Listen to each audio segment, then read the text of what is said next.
Hi, Mark Savage with Savage on Wheels. Today, the Ford Ranger. You know, in the olden days when Paul and I were young, Ford Rangers, compact pickup, you know, a lot of kids drove these things and they weren't very expensive, and so it was a utility truck.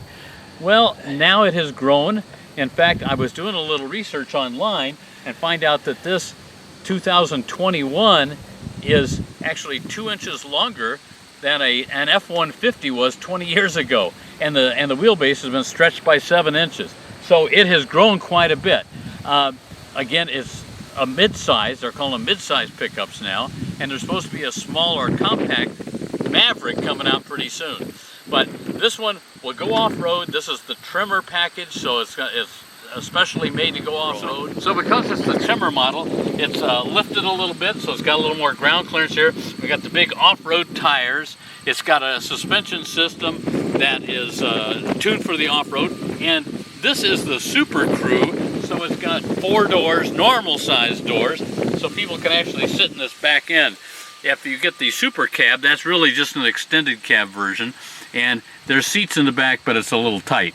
So the difference, more seating here, less in the back, because this has a 5-foot bed as opposed to a 6-foot bed with that Super Cab. One of the other things here is that, you know, this isn't as fancy as an F-150, so looky here what happens. Oh, baby, that baby drops quick. Wow. You know, most of the F-150s now have and most of the pickup trucks have that easy lower gate so it doesn't, you know, rack in a leg or something on the way down. Take somebody's hand off. Yeah, don't take somebody's head or hand off. But nonetheless, and obviously got a nice step here so we can get on up into here, a spray-in bed, which is a little bit extra too. But again, it's a good work truck.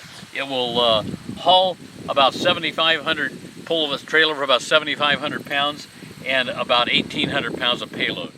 Okay. Another thing to point out here, we got running boards here, but I like these because they're, you know, open a little bit. They don't take up the whole thing. Easy to step up on, but you know, any mud and gunk and all that can fly right through there. So that's really good. I like these. All right, so time to take a ride in the Ranger. We're gonna, oh, wait a minute. No push button here. What? I guess I gotta get this out here. What is it? What's this thing? Oh, look at that. Oh, and you gotta pry it open. It's a key. You guys remember this? It's an actual key that goes in the vehicle. Look at that. You did it. It starts it right up. Interesting. So we've just been out doing a little off-roading with our Ranger. It certainly did fine, and as I was saying to Paul just a minute ago, you know, off-road is where the Fox shocks on this thing really do their job and really absorb that impact of kind of, you know, the big drops and so forth. On the highway, on the railroad tracks that we just went over, that's where the ride's a little too firm for me. Just seems like it's too bouncy. But otherwise, you know, a good handling truck. The steering is really nice on this, and you feel it's pretty precise for a smaller mid-sized pickup, and it handles well, so easy to park. But again, the ride just a little tough. Again, I know I mentioned that it's got a turbocharged 4-cylinder engine. That's the only engine available. It's 2.3 liter, but you know, it gives you plenty of power. You got, I think it's 230 horsepower here, and you can really feel it when you kick it in when you get onto a major road and like a highway here. You know, what's this compete with? Well, a lot of people would say probably its major competitor is the Toyota Tacoma, because the Tacoma is the #1 selling mid-size truck out there. Then you have the GMC Canyon and the Chevy Colorado, which are pretty much twins, and the new Frontier from Nissan. I drove this 2021 model, his 310 horsepower, so obviously that's the highest horsepower of all of these.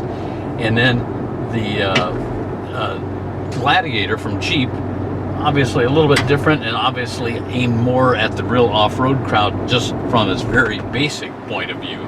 Of course. But of course, again, the Tremor is tuned up so that it can handle the off-road stuff pretty easily. So that's kind of the main people that it's aimed at. Pricing is pretty similar for all these things. It depends. Again, if you go with a 2-wheel drive or a rear-wheel drive, it's real economical at that 26,000 range and doesn't have a lot of goodies on it. This XLT version ups that a little bit, has the Copilot 360 on it that gives you a lot more of the safety package sort of material, devices on it. Does not have lane departure, so I can do this, Paul, and veer over and touch the lines, and it's not grabbing me and pushing me back. I like that.